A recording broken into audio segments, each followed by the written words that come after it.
নমস্কাৰ, সকলোৱে আশা কৰোঁ ভালে আছে।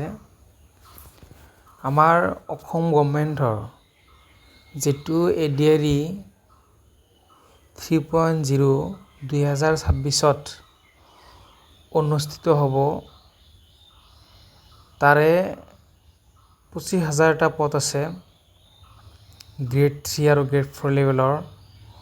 অৰ্হতা হ'ল তোমালোকৰ ক্লাছ 8, HSLC, AHS আৰু গ্ৰেজুৱেশ্যন।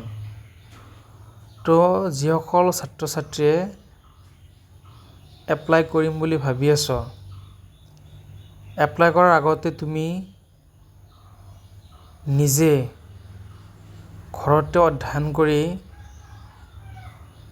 একেবাৰে এটা ভাল দিশলৈ নিজকে উপনীত কৰিবলৈ চেষ্টা কৰা।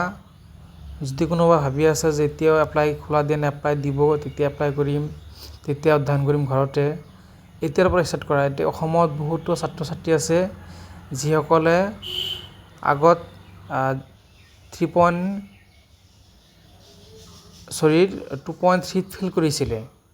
সেইসকল ছাত্ৰ ছাত্ৰী আজিৰ ডেটত ঘৰত এপ্লাই কৰাৰ আগতে কি কৰি আছে?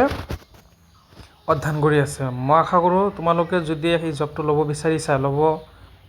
ভাবিছা, তেতিয়াহ'লে ADAR 3.0 কাৰণে মোৰ মতে এতিয়া ঘৰতে অধ্যয়ন কৰিবলৈ যত্ন কৰা।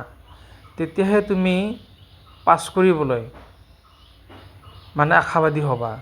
যদি ভাবা যে এপ্লাই আহিলেহে তেতিয়া আমি ঘৰত অধ্যয়ন কৰিম, তেতিয়াহ'লে কেতিয়াও সম্ভৱ নহয়। এতিয়া ময়ো এক্সাম দিছিলোঁ, মোৰো তেনেকুৱা হৈছে। গতিকে মোৰ মনৰ কথা তোমালোকৰ লগত শ্বেয়াৰ কৰিছোঁ। ধন্যবাদ।